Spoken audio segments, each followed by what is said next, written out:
This video begins with Jeffy wanting to arm wrestle Mario, which Mario refuses because he knew he's gonna lose in a mile away, which he did, to the point he broke in his arm. This involves the Brooklyn guy showing up in an annoying way as possible, to which Mario telling him he broke in his arm while arm wrestling against Jeffy, and then the Brooklyn guy calls him a pussy.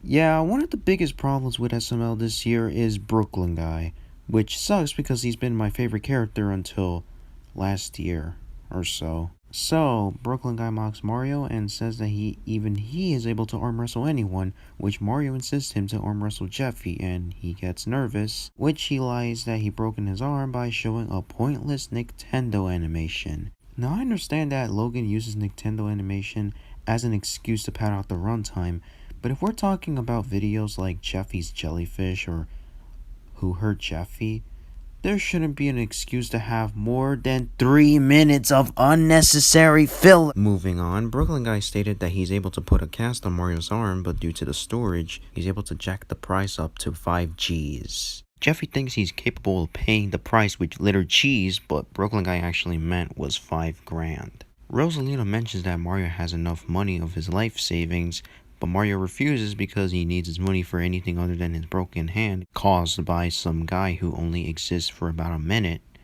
and that Brooklyn guy mentions Finding Nemo. You know, a good movie, which Rosalina did without Mario's permission, only for Brooklyn guy to reveal that he had more than one cast. You said there was only one cast left! Well, I am a liar, and I also didn't arm wrestle Wreck-It Ralph because he's not real. Well, give me my money back! Nope. Marvin, I could get a job. You get a job? Yeah, sure. Marvin! Okay. Really? Yeah, right, buddy. I could I'll believe it. Oh, okay. So now Mario is becoming much of a jerk to the point this whole arm incident really shouldn't exist in the first place. If we were to cut the scene out, the video would have began automatically with the news. Speaking of the news, Goodman stated that there's a police officer shortage, like we haven't seen any officers besides Brooklyn Guy and Simmons, which Rosalina had an idea of becoming one. In the police department, Rosalina applies for a job, and then we have this whole scenario having a boys and girls trope that focuses on each gender being sexist to one another. You know what? You're hired! Yay! But sir, she's a girl! And girls have cooties! Okay, I get Brooklyn Guy for sure, but why does Simmons have to act so stupid? Like, doesn't Simmons have some knowledge? You know what, forget it. Anyway, the sergeant hires Rosalina into partners with Brooklyn Guy, which he gets upset until he's able to make out with Simmons. Okay, that one was at least amusing. Anyway, Brooklyn Guy teaches Rosalina about taser safety. Rosalina all of a sudden acts pretty optimistic like she hasn't before. That's strange. Well, why is she acting all kind of childish for a second? I thought she was pretty serious from all the argument that came from Mario. But I guess they don't care. Right after taser safety, Brooklyn Guy arrives at his car, teaching Rose to be aware of anyone who is in a speed limit, which some car happened to drive past them. It turns out to be Tyrone. Great, a rehash for the 3rd time in a row. I wonder if they're gonna turn the tables into some discrimination bullshit. And I was right. Rosalina tases Tyrone, ends up in court, gets fired, and back at home. Joseph shows up out of nowhere only to make fun of Rosalina. Now, you probably think that this is some sort of recycled version of Cody's bad word. Well, you're wrong. It's a recycled version of 2 videos before this. I'm gonna be honest to you all, but I'm starting to think that Logan isn't even trying to make original videos these days. Because when you think of it, the video is exactly the same concept as before. Chef Pee quits part 2. Chef Pee becomes a cop and shoots Tyrone and plants a gun by his leg, and gets fired for it. Moving on, Officer Jeffy becomes a heroic figure to get promoted as an officer, but harasses Tyrone and gets fired for it.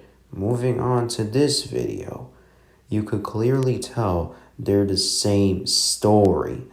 So, you know these jokes were already passed by 3 times in a row. You already know how predictable the scene can get if you see a black guy as the victim. Look, I understand that the year gap between each videos is the reason most people don't realize the issue, But please, don't reuse the same thing. If it happened once, you keep it.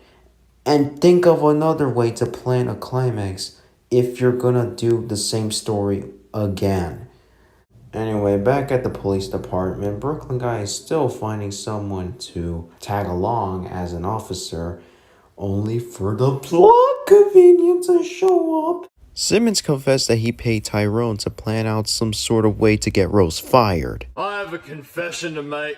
I hired the guy that sped past you and I told him to put his gun on his wallet. And the reason being, because Rose took his spot as an assistant and decided to get her fired. Because I wanted to still be your partner, mate. I wanted to get her fired. We are meant to be partners. Anyway, Simmons knew that Rose was gonna tase Tyrone since it was her first day as an officer. I will complain more, so if it wasn't with the body cam footage. So does Simmons get punished or suspended for planning a scene that involves bribery? Nope. He was never mentioned later on and gets away scot-free. Lucky bastard. So Brooklyn Guy goes back and tells everyone about the whole scenario being planned out, and that everyone will forgive Rose and rehire her again. Nope. Instead, Rose is facing backlash for something she never had in becoming and gets trashed on whenever someone shows up for being racist. However, we do get a scene with the Brooklyn Guy saying this. Well, okay, look. Robert Downey Jr. went in blackface in the movie Tropic Thunder, and he got to be Iron Man. And PewDiePie dropped a hard R in a live stream, and look at him. He's doing okay. What I'm trying to say is people are always going to kind of know what you did, but eventually they're not going to be as mad. Like, they're going to kind of forget about it. Even if that was the case, Rose would still be treated horribly if no one even liked her to begin with. I did not want to do this video. I agree, Rose. I agree. Overall, this video shows us the terrible nature about characters being portrayed as douchebags that barely show any sign of sympathy from those who were treated like crap. Mario for treating Rosalina like she can't barely breathe. Jeffy for starting the plot that shouldn't even exist. Brooklyn Guy of stealing. And of course Simmons for being sexist. Rosalina can also be a douche if we're talking about the beginning. The plot be recycled from other videos such as Chevy Be Quits Part 2 and Officer Cheffy. The story shows us a similar mishap like Cheffy's bad word did. Well, not much, but it kind of resembles it. The jokes showcases racist humor that goes along with the plot. The scenes outside were passable, but remember, it's something you already seen. Characters being out of character, and last of all, the missed potential. Logan, what's the problem with changing characters? Sure, you don't like permanent changes, but can you at least try sticking with the changes that don't really affect on all the characters? A good example is, which is probably outdated by this time, Joseph's shell. He broke in his shell and would later on make his shell red and have wings on it. This is what a good potential way to use a character's appearance. It doesn't affect other characters, it just affects himself and mostly his friends nearby, like Junior and Cody. But videos such as Mario the Pool Boy or this, it felt pretty disappointing. The Hugger Dudes is an example, since we're getting new characters in later appearances, even though their reception is pretty mixed. But if a character stays as their role for more than a year, it's most likely gonna get old since people seen this character with their ongoing gags that we're getting tired of. The tip I would give is that maybe you should just stick with it for a few videos, and if it doesn't match the continuity, then maybe keep the characters in a pretty mixed personality and not somewhat repetitive. But yeah, this video was very disappointing. It could have changed the character's role instead of being one-dimensional characters. But if Logan isn't gonna listen, then who knows? And my final rating for this video is a 2 out of 10. Thank you all for watching, and I'll see you guys next time.